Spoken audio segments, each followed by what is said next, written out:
अस्सलाम वालेकुम जमा स्टूडेंट संगीत तासो उम्मीद लरम چې خبو نن زمونږه CSS लेक्चर नंबर 11 دی چې آی کې مونږه ډیسکس کوو فونټ اوسم آیکون ستوي او دا څنګه پکاريږي مونږ لپاره راځي په دې باندې موږ پریکټیکل کوو دلته کې براشمږه موږ بدل لګی راځي د دې کې په ګوګل کې فونټ اوسم ٹھیک شو دا رنګ غوړم ویب سټ په دې باندې چې کلیک کړئ نو تاسو بدل لګی دی ویب سټ ته راشي ٹھیک شو دلته کې لیکلی دی سٹارټ فار فری نو په دې باندې چې کلیک کړئ نو تاسو به دا ویب سټ دا داخله شي دې کې تاسو ته راشي ډاونلوډ باندې کلیک کړئ نو تاسو ته راشي دلته کې ویب د لپاره او ډیسکټاپ لپاره نو دې کې په دې کې پرو ورژن هم دی او فری هم دی پرو تاسو پیډ ولا وي او فری چې په دې فری باندې کلیک کړئ نو تاسو بدل دکې چې دې کنه راشي او فری باندې کلیک کړئ نو دلته کې به تاسو دا ډاونلوډ شي فونټ اوسم فار فری به دا ډاونلوډ شي دلته کې دا فایل تاسو خپل لوکیشن ورکړئ چې په کوم لوکیشن تاسو دا فایل کې دی نو بده به رائټ کلیک کړئ ایکستراکټ وکړئ دا فایل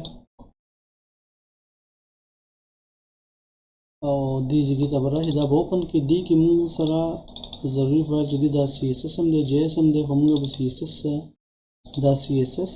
او ویب فونټ دا به کاپي کو دواړه او چې کوم ځای کې موږ زموږ فایل پروت دی هلته کې موږ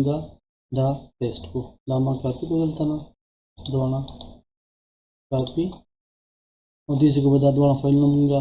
دا کو پیسټ کو دې ځای کې موږ دا فایل جوړ کړی دی ٹھیک شو دې سره موږ راشو CMD او کوډ space dot enter ویس کوډ فایل کولاو شو دلته کې دا موږ یو فایل جوړ کړی دی فونټ اوسم والا دلته کې موږ دا فونټ اوسم ورکو صحیح ده اوس په دلته کې راشو موږ فونټ اوسم ویب سټ ته دې کې د آیکان باندې کلیک کوو نو موږ سره به دا کولاو شي دلته کې ویب سټ دلته کې دا ګور دنیا شي آیکان دي دې کې موږ فیسبوک ورکو ٹھیک شو نو فیسبوک کې دا وګوره دا کلاسیک دی شارپ د وایرا برانډز دي کنه ٹھیک شو او دې کې دا وګوره د سټایلز چې دینو سولید دی ریګولر دی لایټ دی تین دی ٹھیک شو دې کې فریم دی او سپانسرز هم دی ٹھیک شو دا پرو سچ کوم دی دا پرو مطلب دا سپانسر دی دا تاسو پیډ ورژن دی دا غشته شي تاسو نو دې کې دا وګوره موږ فیسبوک باندې کلیک کوو په دې فیسبوک چې موږ کلیک کوو نو دا فیسبوک آیکان رالو دلته نو دا موږ کاپی کوو او دې ځای ته براشو دې ځای ته دلته کې دا موږ پیسټ صحیح ده او دې ځای دا موږ ور خیال لګل کوم چې موږ css all.min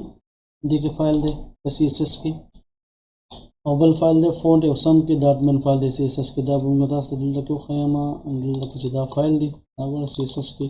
دا all دی او دا اوسم والا .min فایل دی all من کې دا څه فایل دا چې موږ کلیک کوو دغه دا پراپرلی د دې کلاسز ار ډیفاینډ دي او دې کې چې وی او د من کې چې دا ټول میکس لکه دی باندې تاسو خاص پويږئ نه ٹھیک شو نو دا شو اوس په دا ولنه کې موږ دا ون دا دې کې ښکاري تاسو دا چې موږ دې کې دا رالو اوس لپټاپ والا به موږ کاپی کو نستابرا شو موږ دا لپټاپ شو صحیح ده اوس په دې کې راشو موږ په دې کې بالکل سټایل اذن لګي به آی ٹھیک شو او دې ځای کې به لګي دا کلر ورکو کلر دې موږ بلو ورکو صحیح ده او فونټ سایز دې دا موږ کو 50 پکس صحیح ده دا ورشو په دې باندې ډېر زیات ورشو دا موږ کوټه دې باندې موږ انټر ورکو شو اور سوري دې ته موږ کلر ورکو ریډ ٹھیک شو دا و خیال لري نو دا تاسو مختلف انکر ټیګز مختلف ځکه استعمالي دنیا قسم انکر ټیګز دي نو هغه تاسو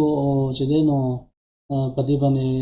پریکټیس کولای شئ او چې بیا هم څه مسلې ماته ویلی شئ تر نو نن لپاره دا کافي ده ان شاء الله نیکسټ لیکچر کې ملاقات کی نو پر ځان خیال ساتئ دا الله پامان